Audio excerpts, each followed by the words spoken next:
Jadi kalau ibaratnya mah sholat sunnahnya jangan ditinggal, tapi wajibnya jangan lupa. Nah ini kadang-kadang orang yang wajib doang gitu ya, enggak sunnahnya doang. Malah sunnahnya doang. Wajibnya nggak dikerjain gitu. Ada yang kayak gitu ya. Ya ada banyak yang gue dengar tuh kalau bulan puasa tuh. Kayak gini, misalnya Ramadan puasa. Iya. Enggak gitu ya. Tapi sudah dikasih jalan.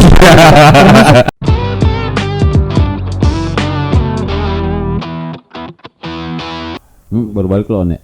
Hah? Baru balik lo ya? Baru bangun tidur sih sebenarnya tadi. Baru balik. Tadi lu nggak ikut emang? Ya tadi ikut tuh.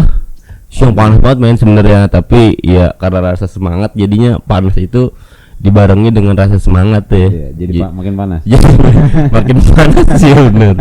Acara apaan tuh? Tadi sih aksi ini bela Palestina ya.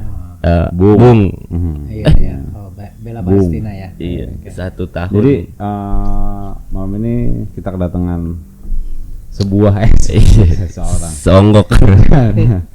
Silakan Bung dikenalkan dulu sama teman-teman suara muda nih, biar teman-teman tahu, biar orang Pertamina juga tahu. Berbahaya tak? Bahaya bagi periuk saya nih. Jadi siapa yang memperkenalkan diri? Iya silakan. Saya sendiri. Iya dong, masa saya wakilin. Baik, saya jelek-jelekin. Ya, selamat malam sobat suara muda. Perkenalkan nama saya Rufet Namhar ya. Saya dari Partai Politik Pembebasan ya. Masih. Perkenalkan diri saya sebagai kader dari Partai Pembebasan ya. Nanti kalau penasaran Partai Pembebasan seperti apa, silahkan nanti bisa cari tahu sendiri. Berarti menerima pengkaderan.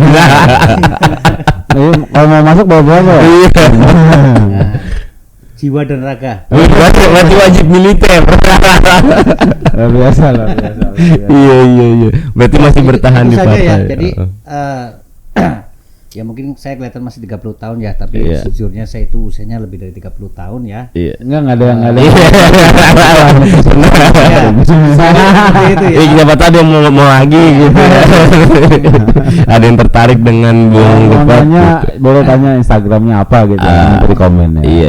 Instagramnya apa nih? Kalau kesibukan ada kesibukan apa? Ya. Bung. Kesibukan saya di samping ngurus 1 istri dan 5 anak ya, saya bekerja di salah satu perusahaan yang ada di negeri inilah seperti itu.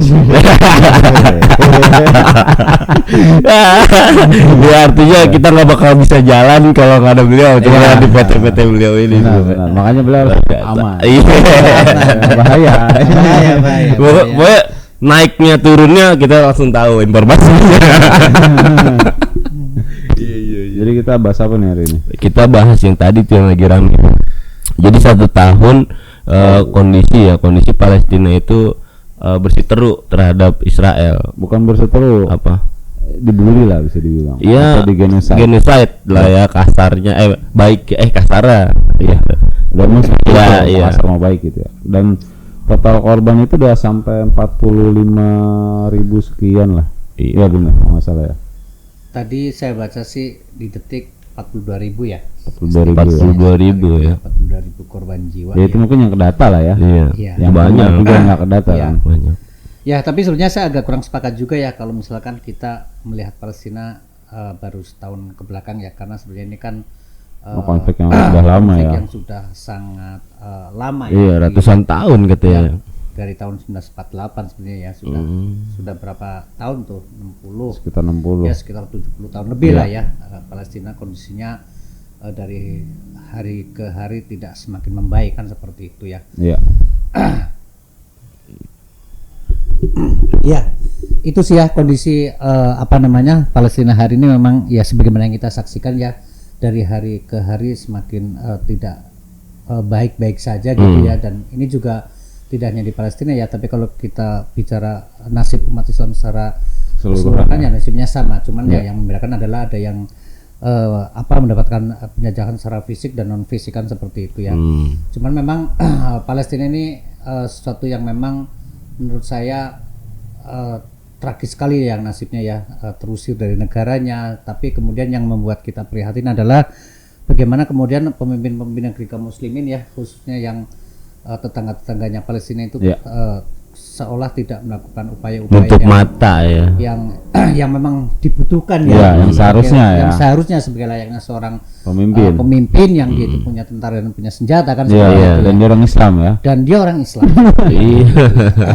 Jadi memang masalah Palestina ini masalah penjajahan ya, tapi kalau boleh saya berpendapat ya, masalah Palestina ini sebenarnya kan masalah cabang ya, bukan masalah utama ya. Jadi kalau nanti misalkan saya mau ditanya apa sih sebenarnya masalah utamanya ya pasti kita semuanya bisa menjawab. Masalah utamanya adalah ketika kemudian ya hukum-hukum Islam tidak lagi ada negara yang mau menerapkan seperti itu. Semenjak kapan ya? Semenjak diabolisinya khilafah dari peta dunia. Nah, dari situlah kemudian mulai penjajahan segala macam dan masalah-masalah ya umat Islam kemudian dirundung dengan banyak masalah ya, tidak hanya di Palestina, tapi memang Palestina adalah nasib yang menurut saya ya saudara-saudara kita nasibnya di sana itu lebih mengenaskan dibanding kita yang lain ya. Itu, betul. Nah, ini kan macam-macam ini udah dilakuin nih sama ya di luar dari pemimpin muslimnya lah ya. Pemimpin muslimnya karena kalau setahu saya sih cuma bisa saya mengecam. Iya, cuma bisa gitu kan. Mengecam. Padahal ya kalau dibilang menyuruhkan tentara artinya masih ada perlawanan, tidak. Dia punya kekuatan lah. Nah, cuman di luar dari itu, jadi sebagai sesama muslim lah kita saudara gitu. Untuk muslim itu kan udah dilakukan ya kan, mulai dari boykot, terus mengutuhkan, terus ada solusi-solusi ya kan yang digaungkan di mahkamah PBB ya. Solusi ya kan. Nah terus bagian wilayah yang gitu-gitu lah ya kan 55% ya kira-kira yang dilakukan ini menurut Bung Tafur nih gimana sih? Apa sudah belum gitu? Ya, jadi memang pertama saya ingin mengapresiasi ya kepada umat Islam ya yang sudah kemudian banyak mengirimkan bantuan, kemudian melakukan aksi-aksi berpartisipasi lah ya, gitu ya. Bahkan mungkin ada yang menyuarakan ya terhadap pembelaannya terhadap saudara kita di sana ya, maraknya aksi-aksi demonstrasi segala macam gitu ya. Namun sekali lagi saya sampaikan bahwa upaya-upaya itu adalah solusi yang sifatnya solusi cabang gitu ya.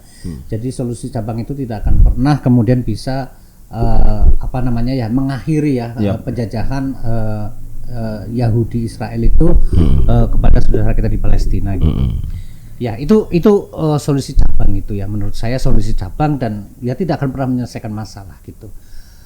Tapi paling enggak kita apresiasi dong terhadap apa yang sudah mereka lakukan. Tapi seharusnya kita harus memahami sebenarnya akar masalahnya seperti apa gitu. Kalau kita tidak memahami akar masalah ya kita akan selalu berkutat dengan aktivitas-aktivitas yang itu saja dan sudah berjalan sekian puluh tahun ya faktanya ya masalah Palestina tidak pernah bisa diselesaikan kan seperti itu.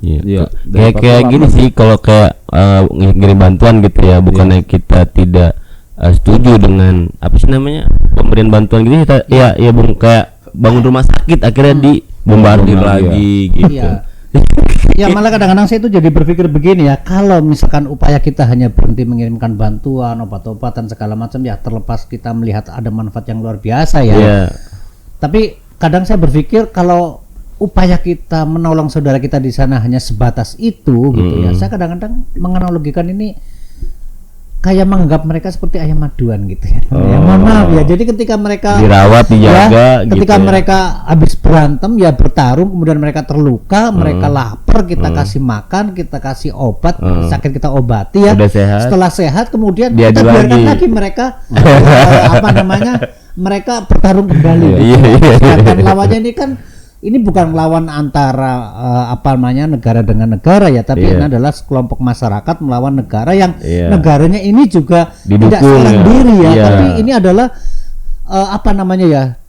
dikeroyok oleh banyak negara sebenarnya gitu ya. Makanya yang tadi sudah disinggung di awal bahwa di samping upaya-upaya tadi bantuan makanan, obat-obatan juga dari para pemimpin dunia kan misalkan menyerukan diplomasi seperti itu ya, kemudian bawa ke masalah ini kepada PBB gitu kan. Kemudian PBB pun sudah mengeluarkan beberapa resolusi, salah satunya adalah dua negara kan Iya. seperti ya solusi dua negara ya, meskipun sebenarnya kalau kita kalau kita cermati solusinya adalah racun, dan solusi ini yang memang diinginkan oleh mereka Iya. gitu. Kenapa? Ya saya analogikan begini ya, saya punya rumah ya, ada orang kemudian datang ke rumah saya Iya. memaksa, kemudian saya yang punya rumah itu diusir. Kemudian Pak RT bilang, ya udah daripada kalian ribut terus, rumahnya dibagi dua gitu. Iya.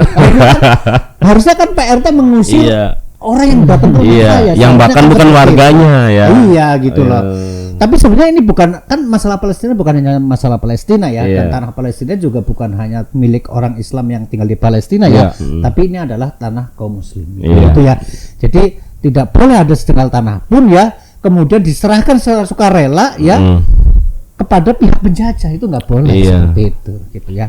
Ya apalagi kalau kemudian kita berharap pada PBB ya sesuatu yang mustahil ya. Wong PBB itu juga kalau Bagiannya, sejarah iya. mereka itulah yang membidani lahirnya negara Israel. Oh, gitu ya. Gitu. 1948 itu kan ya. Iya. Jadi emang ditambah juga sih sama kondisi kita sebagai umat Islam mungkin ya, itu ada rasa acuh juga kadang tuh ya kan, ada naik turun Oh, iya, gitu kan Bung, iya, iya, naik iya, turun iya, iya. kepedulian gitu Bung, Iya, ya kan. iya. Kayak misalnya di Facebook ya. Iya.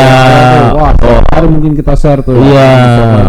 Share lagi. Kok makin kesini kok surut gitu kan, Turun lagi. sepi. Iya.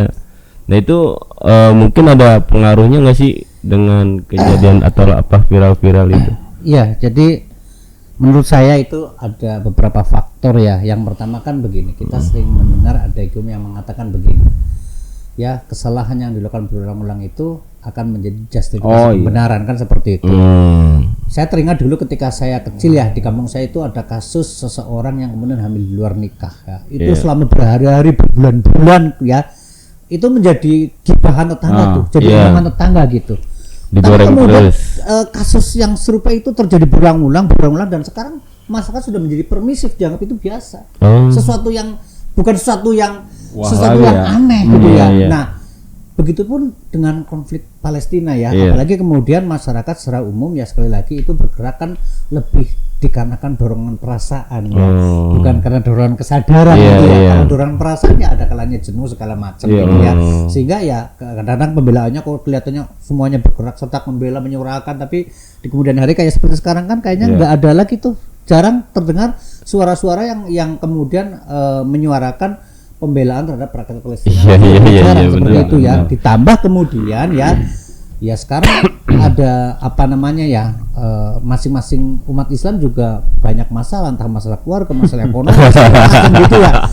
Iya. Itu kan juga berpengaruh. Iya, Ditambah iya. kemudian ini yang paling ini ya, kemudian kita sekarang ya dengan runtuhnya kekhilafan, kemudian berdasarkan perjanjian Sykes-Picot, kemudian wilayah Islam Iya, yang dibagi-bagi luas itu, ya. kemudian dikerat-kerat, dibagi-bagi ya menjadi negara bangsa, kemudian akhirnya ditambahkan paham nasionalisme, dan kayak kita orang Indonesia misalkan itu menganggap bahwa masalah Palestina itu ya bukan masalah kita, itu masalah orang lain. Oh, kan iya, seperti itu. Masalah kita yang ada di negeri kita, lah negeri kita juga baca masalah, Iya. lain kan seperti itu. Iya. Seperti Banyak itu. banget tuh statement-statement Betul. kayak gitu tuh. Nah, ini kan kaitannya dengan pemikiran ya. Nah, sekarang orang melakukan pembelaan kepada Palestina lebih karena Perasaan. didorong oleh perasaan. Iya. Kayak Perasaan kemanusiaan, gitu ya. iya, Gitu. kemanusiaan. Community aja ya. Gitu. Seharusnya ya perasaannya tidak berdiri di situ saja, seharusnya ya pemikirannya pun Dorong seperti ya. itu. Iya. Tambah Ya mungkin dengan kalau kayak gitu ada faktor ini nggak sih, kayak tadi tuh ya nggak tahu akar masalahnya gitu. Ya itu yang saya katakan, kalau saudara kita di Palestina mungkin lebih dominan mendapatkan pecahan secara fisik di Iya. negeri kita dan negeri lain yang seolah-olah damai, tidak ada perang senjata gitu Iya. ya. Tapi sebenarnya dijajah melalui Pemikiran. pemikiran. Iya. Jadi ini yang lebih berbahaya karena apa? Ya Mereka bahaya sadar. ini tidak semua orang menyadari. Oh iya. Iya, Itu iya. bahaya, Jadi bener. serangan pemikiran itu yang ngebuat orang-orang jadi nggak ngebela Palestina. Bisa jadi Bener di kan? situ juga. Iya. Karena mereka Gila. sendiri nggak menyadari. Masa Gokil. gitu ya, saat di Palestina itu ya orang dibom ya sadar gitu. Iya. Di bomnya. Iya. Nah kalau di sini nih kayak tadi ya contohnya Iya. misalnya kan orang hamil di luar nikah, ya udah biasa aja gitu ya. Karena udah biasa ya. Iya, padahal itu sebenarnya sebuah apa penjajahan secara pemikiran. Itu loh ya. kan. Media. Kita menjadi sosial. permisif ya Iya, dengan menjadi- hal yang dulu menurut kita itu sesuatu yang Aneh. sesuatu yang aneh, sesuatu yang Tabu. tidak normal, sesuatu yang tabu gitu ya. Nah, sekarang orang semua serba permisif gitu.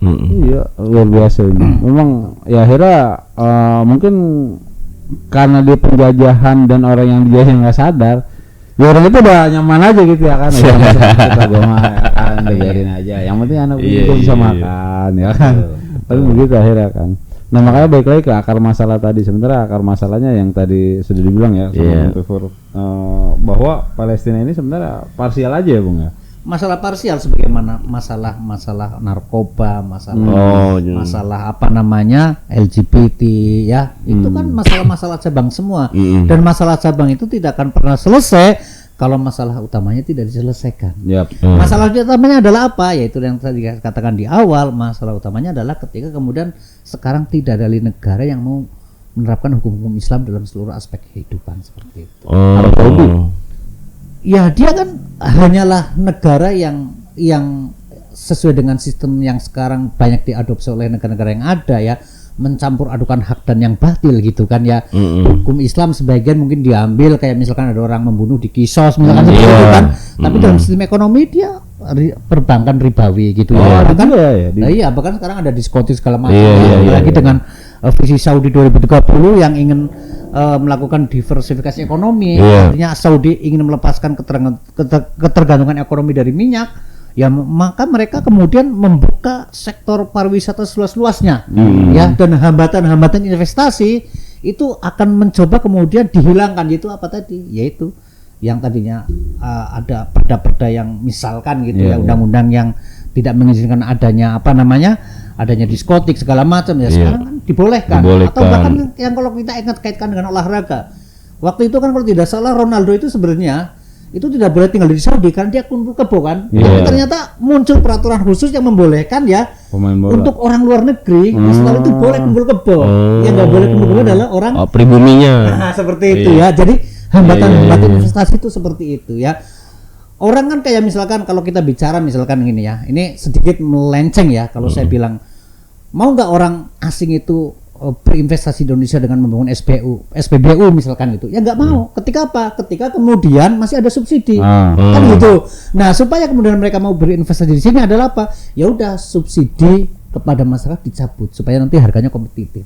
Soalnya kalau ada beda harga, apalagi bedanya lumayan jauh, ya mereka nggak mau berinvestasi di sini kan seperti itu. Nah, begitupun terjadi di Saudi. Makanya kita sekarang sering mendengarkan atau membaca berita di Saudi ada konser ini, konser itu ya. Saudi sekarang jauh lebih bebas gitu ya. Itu yang dibilang negara Islam ya, padahal kenyataannya nggak gitu ya. Nah, sekarang ini juga masyarakat juga memang harus diedukasi ya, dipahamkan terkait dengan term negara Islam kan seperti itu ya. Nah, negara Islam yang saya pahami itu ya dari kitab-kitab yang saya baca gitu ya, bahwa sebuah negara dikatakan negara kan ada dua ya, Darul Islam dan Darul Kufur gitu ya. Jadi negara Islam itu apabila terpenuhi dua syarat. Yang pertama adalah keamanan ada di tangan sendiri ya. Artinya dia negara yang tidak dalam kontrol, tidak independen ada intervensi negara-negara lain kan seperti itu. Nah sekarang Saudi dalam kontrol negara lain tidak. Nah kan banyak orang yang mengira bahwa mereka ya, termasuk kan kekuatan militer Arab Saudi itu nomor sekian di dunia kan. Nah salah satu bentuk bahwa negara Saudi ini dalam kendali negara lain ya, saya bilang Amerika. Amerika punya pangkalan militer di Saudi gitu loh. Ya padahal Amerika berada di belakang Israel. Gitu kan seperti itu ya. Jadi syarat pertama jelas sudah tidak terpenuhi. Syarat keduanya adalah apa? Ya penerapan hukum Islam dalam seluruh aspek kehidupan seperti itu, dan itu tidak terpenuhi juga. Artinya ya Saudi sebagai negara-negara yang lain ya dia Darul Kufur seperti itu. Ntar ada yang nggak terima nih itu. Ya soalnya mengkafirkan kan begitu. Prancis Inggris negara kafir bukan negara kafir. Apakah kemudian negara kafir itu orang Inggris semuanya kafir, orang Prancis semuanya kafir non Muslim kan nggak banyak Muslim juga kan seperti itu. Nah seperti itu. Berarti bicara tentang ini ya sistem politiknya lah ya. Gitu. Sistem hukum pemerintahan. Iya pemerintahannya. Nah kalau untuk solusi tuntas deh gitu, itu akar masalah gitu. Ya artinya apa sih solusi tuntas untuk kondisi genocide di Ya, Palestina. atau semua masalah yang Iya. Islam gitu Ya, ya. solusi tuntasnya tidak lain dan tidak bukan yaitu tadi ya khilafah seperti itu ya. Karena ya Amerika ya dan Israel tentunya ya butuh lawan yang memang dia Sepadan takuti ya, yang sepadan yang harus lawan dengan negara seimbang ya. ya seperti itu ya. Apa namanya selama itu belum belum bisa terwujud ya kondisi Palestina saya pikir dan negeri kaum muslim yang lain tidak akan banyak berubah kan seperti itu ya. Cuman maksud saya ya sembari kita kemudian mengupayakan solusi hakikinya ya solusi kayak misalkan kita memberikan bantuan kemudian menyuarakan pembelaan terhadap Palestina, pembagian wilayah, bantuan obat segala macam itu ya itu tetap harus dijalankan ya termasuk boykot segala macam seperti itu ya. Tapi kemudian aktivitas itu ya kemudian kita jangan berhenti di aktivitas itu saja gitu jangan dijadikan yang utama. Jangan dijadikan ya. utama gitu. Harus ada yang utamanya. Jadi dari itu.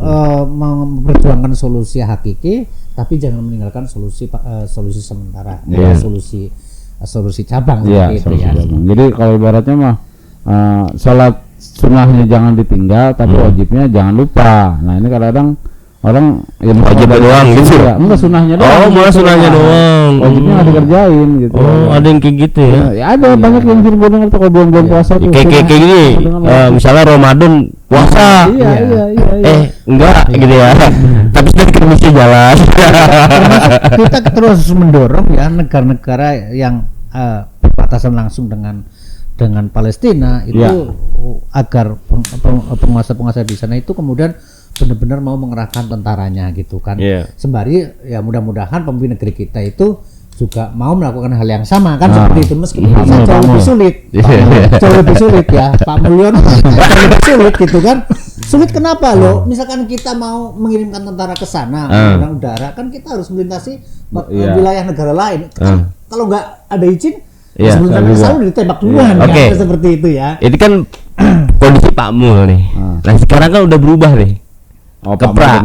Iya kan ke posisi di mana beliau adalah seorang militer, pasti paham dong bagaimana strategi gitu. Iya. Betul gak sih? Mungkin ada perubahan.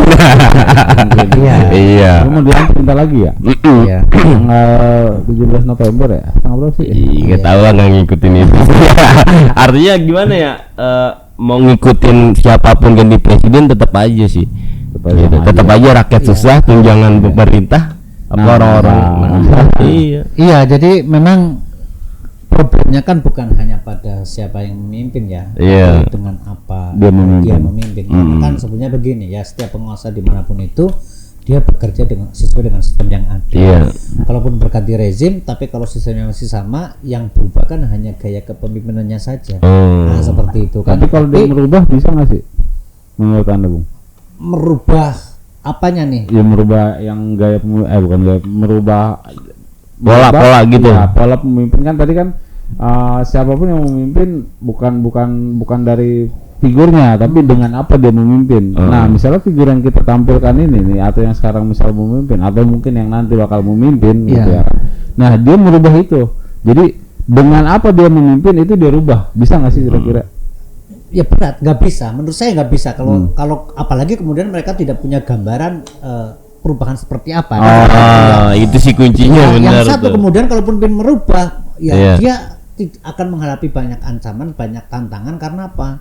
Yang pertama ya ketika diangkat kan jelas dia bersumpah ya dia akan menjaga konstitusi yang ada.